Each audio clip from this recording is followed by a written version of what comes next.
Welcome to Real Estate Explained, the podcast that gives you a backstage pass to the ever-evolving world of real estate. I'm your host, Nick Bush, a realtor with over a decade of experience helping clients buy, sell, and invest with confidence. Whether you're a first-time home buyer, a seasoned investor, or just curious about the market, this show is for you. Each week, we'll dive into trending topics, break down the latest real estate news, and bring you expert interviews with the pros so you're prepared for every step of the journey. Ready to turn your real estate goals into reality? Keep watching. Let's go. Pedro, welcome back to the pod, my guy. Thank you. This is time number 2, right?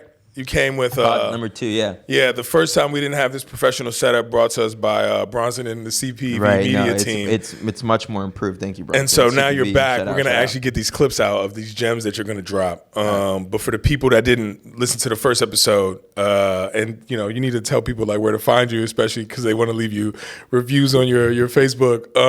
Who are you? What do you do? Get to introduce yourself to the people. Pedro Paucar. Where's the camera? Can I look here? Pedro Paucar, realtor in Northern Virginia. I run a team, Genesis Residential Group at Compass, and we got a lean, mean team of 3 agents and a TC. So yeah, we love your business and referrals. Lean and mean is the way to go. So how long have you been in the business? 7 years. So you feel like you got like what's going on? Like you're better than the 70% of agents that didn't do a deal last year? I definitely feel really confident in myself, but Yeah. Stuff happens. Sometimes people, don't close deals for whatever reason. And do you have like a niche in the business? Like, what do you focus on? Kind of, where are you? That's a goal of mine going into this year, niching down, right? Yeah. Being a little bit more focused. And so, no, I can't say I have like a specialty, but we are talking with more builders, more around the Beltway, and also Western Prince William and everything in between. So everything between, honestly, Warrenton and Arlington. I know it's pretty big, but if you go down 66, west and east, that's basically what we're trying to cover and really tackle. Okay, they say the riches are in the niches. Riches are in the niches, yeah. Yeah, so you got a niche down. So I like niche better than niche, but sometimes you have to Niche. say niche, but niche is the Niche real. reminds me of guiche. Of I like guiche? guiche. Guiche. Quiche. Oh, With Q. quiche. Yeah. Oh, okay. Right? Yeah, quiche with a Q. Yeah. Okay. I was like quiche. I was like, quiche, what's that?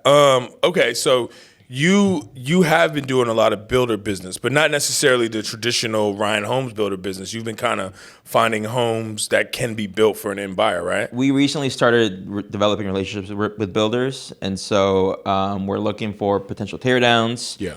Honestly, that's really it. Potential teardowns, and mostly in North Arlington, the Tysons area, and we got one in the works right now in North Arlington. So if you're looking for an awesome $3 million house, we're going to be putting a home up. Not we, but I'll be representing the seller, and they'll be putting it up on Little Falls Road, which is in North Arlington, a great area. It's a great area. Great area. And I'm really excited for that to break ground soon, and then start sharing renderings and updates of the house when it's getting closer to being completed. Okay, cool. And what walked you down that path? Like, how did you end up there?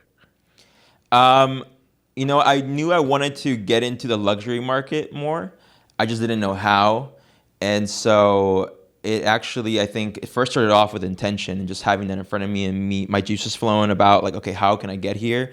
And the opportunity basically presented itself when I started hosting open houses for my listing in Little Falls Road. Okay. Real quick tangent. I actually represented the original seller of this house, of this lot, this property in Little Falls Road in North Arlington.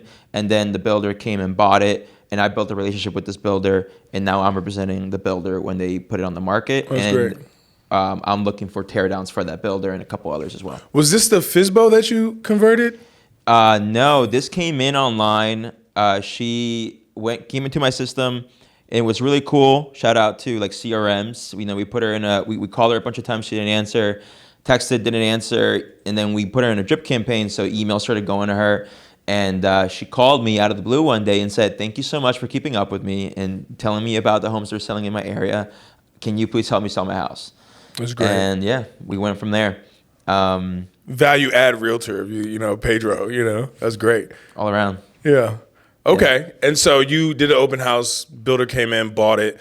And then how does it turn into a $3 million project? And is that the house, it sounds like the house hasn't been torn down yet. So explain to the people, because you can, I don't think people. I think people when they think new construction, they think Ryan Homes or like a ground up project. Sure. I'm going to go into Ryan Homes or NBA or Cavanian or whatever, and Toll Brothers, and they're going to build my house, right? Yeah. So how does the project work different from that when you have a builder who is looking for an end buyer to build this property? Sure. Well, so this builder in particular is not looking for an end buyer yet. Okay. Right, they're specking out the home, and then in hopes, or the plan is to market it enough for a buyer to come and want it, and then give them an offer, right? But it differs from like a Ryan Home, like a master build community, because I guess it first depends on the builder, right? Because Ryan Homes is always going to look for large plots of land to put these communities in, whereas then the builder that I work for, a couple other builders, they're looking for just the one-offs, right, on the street, and they basically look at the comparables in the area that recently sold and which ones have sold above 2 million, 3 million, or whatever, and then they do their study on the plot, right, on the actual property to see, okay, what can I build here? Can I build something that's similar to $3 million, $2 million build out? And then is there enough meat on the bone for me? Yeah. After, I pay out the current owner, I pay whatever fees, permits, the holding costs, if they're financing, most of them are financing, even though they have the money to buy something outright, they're financing so they can do multiple projects at the same time. OPM, it's powerful. Right? Other people's money. But yeah, I mean, that's how it differs on the realtor side, right? Especially if you're the one also representing the builder to try to find these properties. So eventually he's speccing this out, and he'll have renderings, and then that will go in the MLS, and then you can find a buyer that way. It's kind of the process you guys are taking. That's the beginning part. Yeah. And then it's actually breaking ground. Yeah. Before maybe even finding a buyer. Really, a lot of these homes sell once they're completed or near completion. Yeah, because somebody drives by this beautiful monstrosity, and they see it. I mean, that's how, Arlington, that's what's happening in the area. That's happening in Falls Church. That's happening like Military Road in Arlington. I mean, it's happening all over the place where they're tearing down these houses and building these $2-3 million properties. Yeah, everywhere. Yeah. Drive through Vienna. It's crazy. You'll have a Rambler, insane. And then 3-story, $2 million house. Yeah.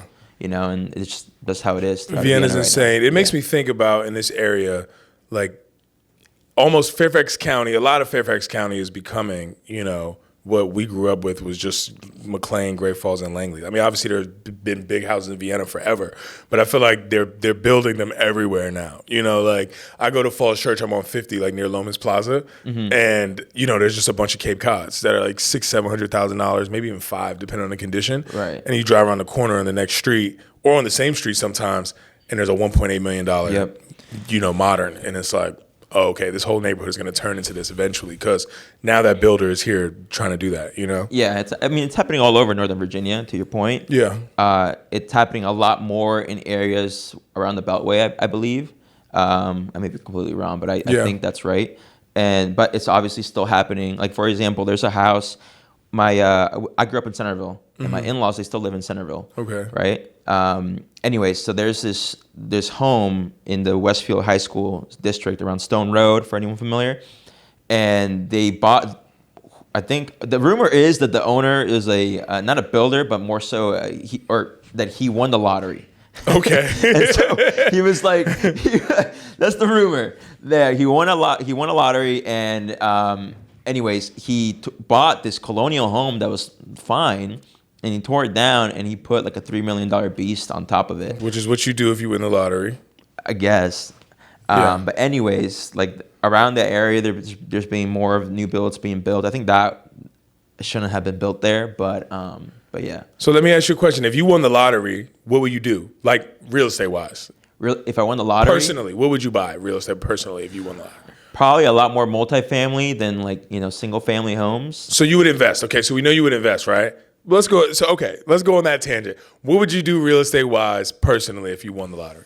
And this is coming from very limited, I think, reach into that investment world with real estate. But from what I've heard through watching like Bigger Pockets, multifamily, I would definitely invest in some Airbnbs that my family could also enjoy. Okay. Like one, for example, in the Poconos in Pennsylvania, or one in Siesta Key in Florida, and one in Long Beach Island, just because I love those areas. But I think that would be mostly it. Multifamilies around here, probably along like Harrisonburg, Richmond area. Yeah. But that's all I know so far. So I'm sure if people are watching this who have been listening to bigger podcasts, they probably say like storage units, facilities. I think that's something low maintenance. That's what I've seen as a great investment. But I can't really speak on it too much. What would your personal house look like? Where like my personal house? Yeah. Here? What's your personal house situation? Okay. How would I splurge?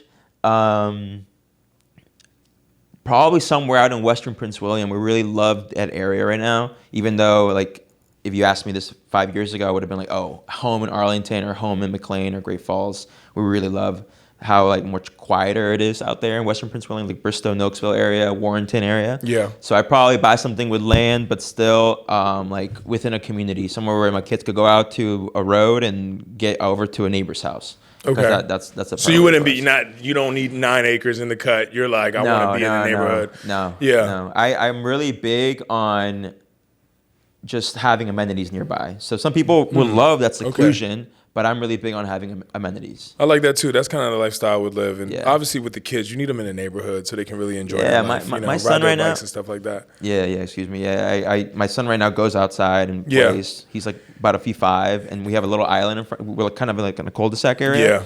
But anyways, he goes out there and just loves it. When we moved into our house in DC, when we moved into our house in DC, there were like these kids. So my next door neighbor in DC, there's 3 kids that live there. And then next to them, there's 2 kids. And the kids ranged. Christian was 2 when we moved in. And those kids ranged, I'm just saying now, Christian's 5 now, but they ranged from like, Christian was the youngest at 2 to like 8, right? And then they got older over time. But they were all outside when we moved in, and I was like, oh, we got like outside kids on the block, like it was really good. And then we didn't have a fence at first, right? So these kids would play outside. Christian would be in the yard. They never tried to come in the yard. There was no fence, like nothing, right? And then we put a fence in our front yard, and like the next day, they like walked up to the fence and were like, can we come in your yard? Oh, that's funny. And then from then on out, it was like 6 kids almost every day in my yard, like playing outside, and it's just like great to see. It's so awesome. And then when Isaac could walk, as soon as Isaac could walk, he's like 1-year-old, like in the dirt, like playing with them. Yes. And I think that that's missing. And I think that like having that experience as a child, like growing up, just like riding your bike and all of those things, it's refreshing to like see kids like playing outside. Yeah. And if you can do it like right outside your house and like watch your kid, there's nothing better. Yeah, I think it's a huge blessing. I actually tell this almost every time I come home and I see Matthias outside with his friends. And now that Theo, my 14-month-old, is very much like... He's like in the dirt, Yeah, he's like now, he picks up his shoes and brings them to me. Because he wants me to put them on him so he can go outside. Yeah, he's with it. And it's like cold outside. So it's and he just doesn't care. He just wants to go out there. I've never met a kid that was cold. Right?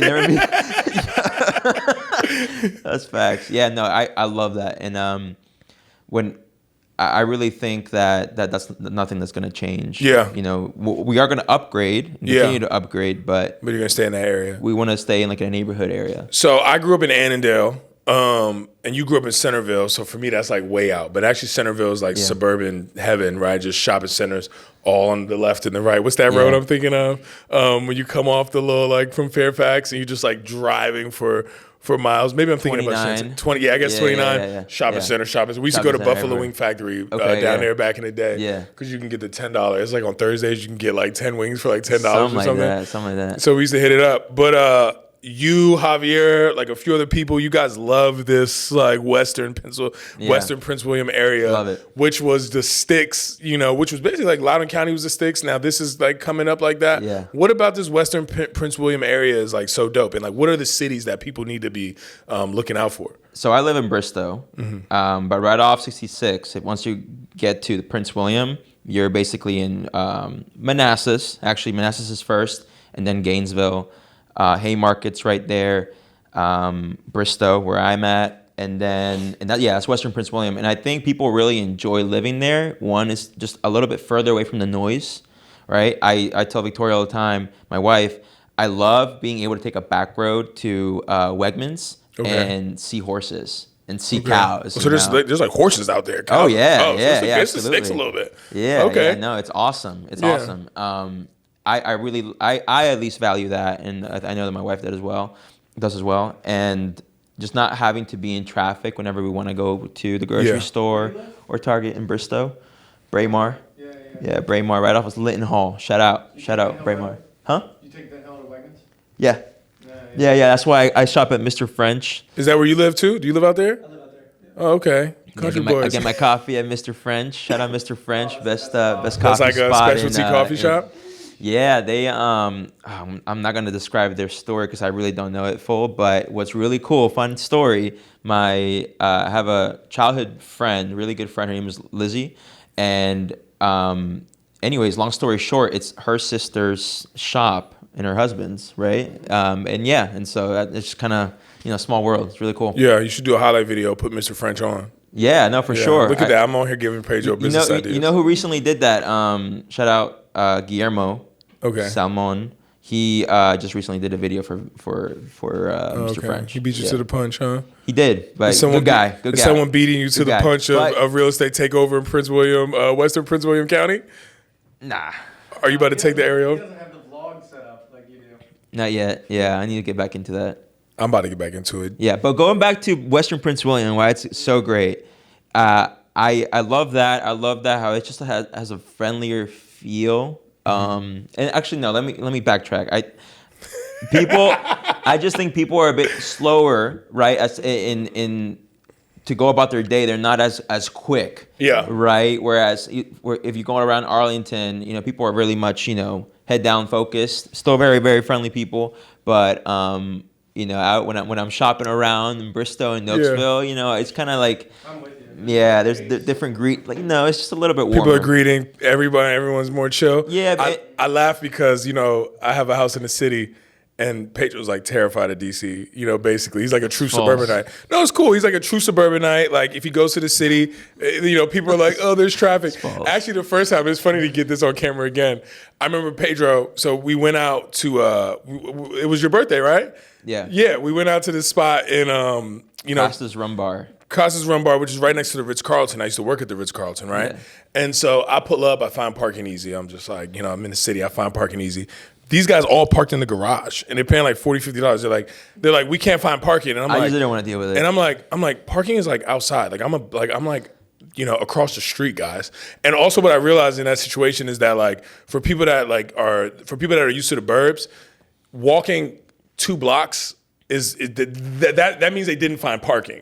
For me, it's like I'm gonna go here. I gotta go 2 blocks to get to the restaurant. I found parking, right? That's just a normal thing because in the burbs you used to pull it up in the restaurant. But hold on 1 second. Yeah. The funny thing though is because that's the number one complaint you're gonna get from someone who's from the burbs that goes into the city. The first stressor is the parking, right? And it's like I can confirm that. And it's like there's no parking. Confirm. And for me, that's always so curious because I'm like, I see cars parked all day. So people are finding parking everywhere. There's cars parked everywhere. And so if you just know, like there's like a thing when you're in the city, I always just know, depending on what neighborhood I'm in and what time of the day, like where the parking is gonna be. Right. And I think that really stresses you suburbanites out, man. And I'm in the burbs now too. But it's just a curious thing to me. I'll agree. So we're now at the Compass office in Arlington. Okay. And that's one of the things we have to find parking. Yeah. And it really kind of stresses me out because I'm so used to pulling up in the garage, which I can do, and I'm honestly now considering doing as far as buying a monthly pass. But I was so used to pulling up to the garage, taking the elevator, boom, my office. Yeah. Now I'm like circling the block a couple of times, just hoping hoping somebody leaves before I go to the next block over. I'll meet you one morning and I'll explain to you how to do this. I'll show you the way. I'm adapting. My wife was, because she went to JMU. Shout out Dukes. She went to JMU, and so she's so used to that, right? And so when I told her about the parking situation, she's like, why don't you just go 1 block over immediately and then work your way in? And you just walk in. I guess. I guess. Is that what you do? You start like 1 block over and then work your way in? No, I start at the front door of where I need to go, and then if there's no parking, I'll just like go to where there's parking. It's not like I'm going a block over or 2 blocks over. I just know like, okay, there's probably parking on this street. And she just said, you just understand like, it's just like anywhere. Like people are creatures of habit. You understand the ebbs and the flow. I know if I'm in Chinatown, Gallery Place, which is downtown DC. Yeah. I just know where the parking. You just know where the parking is going to be. You start to You get a feel for so it. many times, you know exactly. Yeah, and then you park one place. You're like, okay, there were 3 spots there last time. It's probably like a couple spots over there. You So just kind of figure it out. I'm getting the hang of it. Shout out to our wives for being logical. We need that. You especially need that. You know. I married up. So one more thing, 'cause I want you to talk about this luxury thing and Compass, because my wife told me you went there. I was very salty about it. So what's the house situation like? What are they building out in this Western Prince William County area? Because anywhere where people are like going, everyone's going over there right now. So is it just like big colonials that we just didn't know about now that people are buying, like old houses? Are they building new construction? Is like There's definitely new construction. Like Ryan Homes is out there, Yeah. a bunch of other builders as well. I mean, they started building out there. I believe it was like about 30 to 40 years ago. Oh, so they've been building out. It's been a hidden gem. Yeah. And then so, for example, my community was built in 2003, 2004. Okay. Man, isn't that crazy that it is like almost like 20, 30 years ago? Yeah, you know? right. Yeah. And now, right off of Vint Hill, they're planning 3 more subdivisions that are going to be going up in the next decade or so. Yeah, which is, that's going to be exciting, but also, different, because they're going to get rid of like that area where I'm bragging about right now, which is like, Big farm? yeah, I think part of that big farm, if not the whole big farm, part of it, and then right next to it and right across from it, like off of Vint Hill. Yeah, I thought it was just one, and then we got mailed this graph, and it was 3 different communities that they're starting to have hearings about. And Oh wow. hearings or whatever. Yeah. Yeah, right. Warrenton. I mean, a lot of people are going to Warrenton. Yeah, that's crazy to me. That's fall here, by the way. They were just it was so country out there, like all my life, and now there's colonials and communities and people being like, we're out here. And honestly, I almost got caught up in the hype 3 weeks ago, because I'm out in Fredericksburg now. So last year I was never leaving the city. Yeah, that's so funny. I don't mean to cut you off here, but you would just be like, forever DC, I'm a city boy, like all this and that. And then you moved to Fredericksburg. I know, right? Where there are also horses on some streets. And you're loving it, which is, I love that for you guys. Yeah, I'm loving it. And we'll get way more bang for our buck. And it's great for the kids. Yeah. And I love it. And I looked at Lauren like 3 weeks ago, my wife. I looked at Lauren like 3 weeks ago, and I was like, yo, we might need to go check out Western Prince William County. I think everyone's talking about this. I think you do. It's we're kind of set up in Fredericksburg. So okay, but I'm just saying. I mean, you said the same thing about DC, so yeah. No, I mean, I'm a realtor. I like to go see houses, so it's cool. Open, right? Yeah. So you want to get into the luxury market, right? So what does that mean? Great question. Well, first of all, one thing that we're making sure that we're ingrained, and by we I mean my team, is that we are going to deliver luxury service at every price point. Okay. Right? And you probably heard that a couple times from that's great. different realtors, but I really like that. I really like that saying. But what I meant by what I said earlier about as far as like going into the luxury market is getting into relationships with builders, being able to deliver, these nice, very nice, modern, expensive homes, just because, I mean, who doesn't like looking at AD and looking at the, how the rich live and what they put together and stuff. So I think those are really cool homes, and I just want to be in more of them. Okay, I like that. So was it Genesis Residential? GRG, yeah. GRG. So I don't want to mess up your company name. GRG.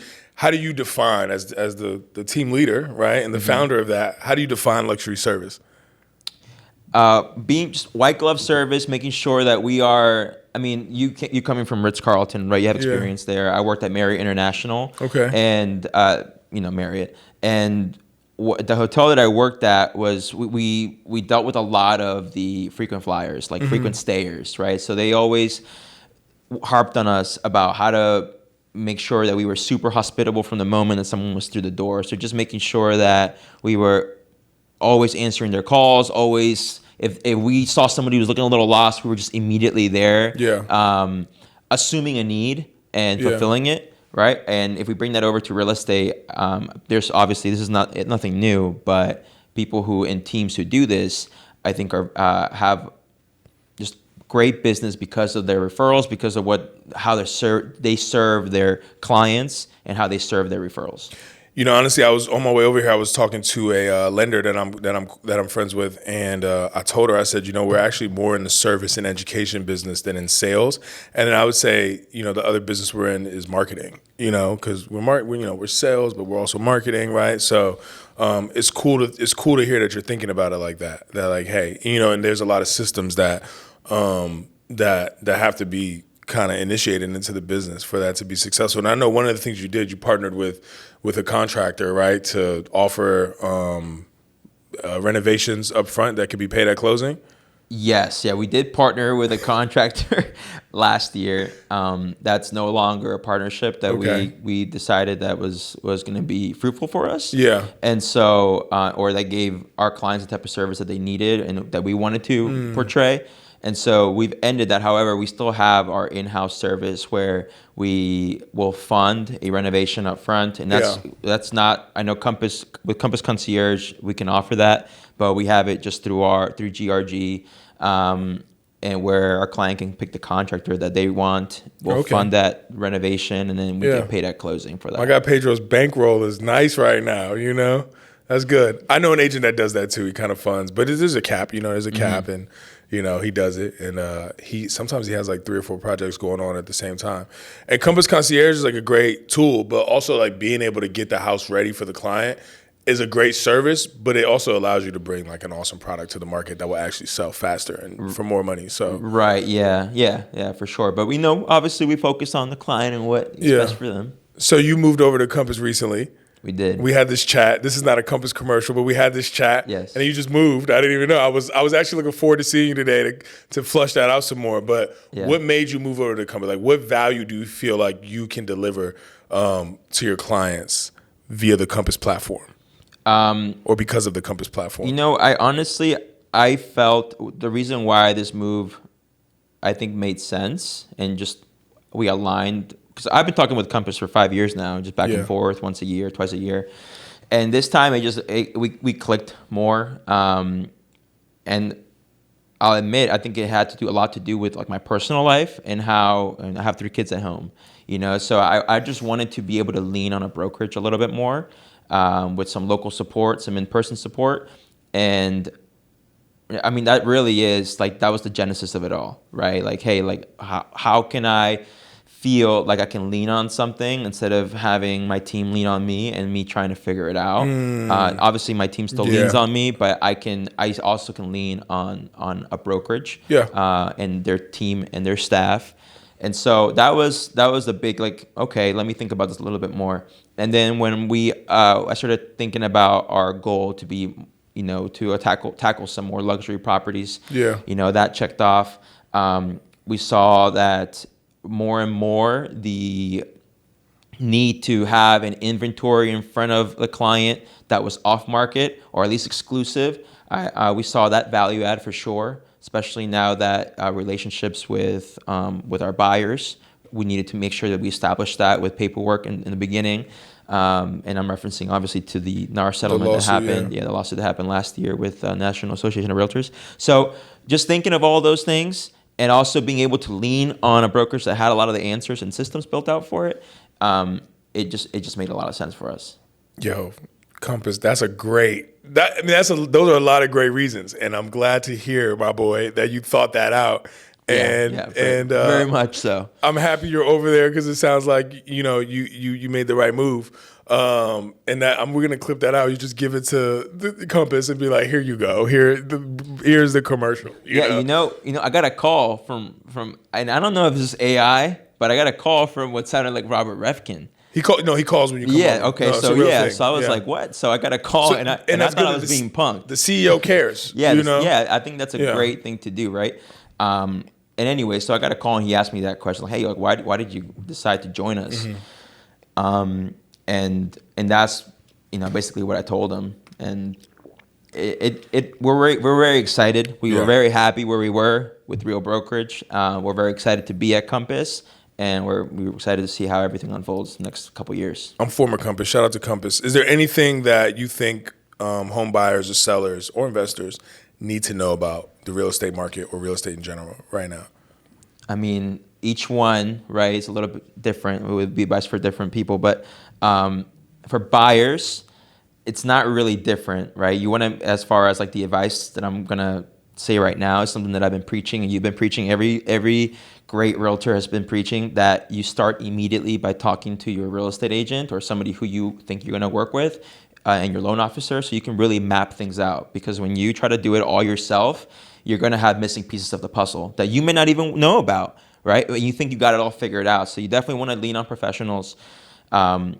And that's for buyers, right? And I think that's the best thing that I can give off as far as advice, because then every other person's situation is different. So then the advice changes a little bit. Yeah. So just talk with your professionals as soon as possible. Okay. Same with sellers. And I would also add on to that, think about your next 5 years. And if your next 5 years don't look like you being in that current home, then definitely seriously start thinking about selling and what you can get out of that sale, what you're gonna profit, and if you're gonna pull all of that into your next home or diversify into a couple of different investments. Because I think I share the same sentiment when of many realtors, and probably yours as well, when I say that we're very bullish on the real estate market. Mm-hmm. And so if you are considering a move in 3 years from now or 4 years from now, that home is going to be a lot more expensive 3 to 4 years from now. So if it makes sense for you to make a move now, definitely talk to your realtor, talk to your financial planner, talk to whoever you need to talk to make sure that you are looking at all those numbers the way you're supposed to. Okay, cool. This was a great episode, man. We started hot and we finished strong. Where can the people find you? How can people reach out to you to buy, sell, or invest in real estate? Give us your where's the Pedro and the Genesis ecosystem? Yeah, no, look me up on Instagram, Pedro, the letter D, Paucar, Paucar on Instagram. We're also our team page is Selling Northern VA on Instagram as well, although we serve as a DMV as well, as entirely. And yeah, I mean, I'm sure just look up my name and you'll find. You can call me. Pedro Paucar, legend. He's crushing it out here. Hella insights on real estate. This is a really smart guy, actually. He crushes it, and I know you do a really good job for your clients. So appreciate it, man. I know thanks. You're great too, man. Thank you, man. Appreciate you. Thanks for joining me, bro. Appreciate you.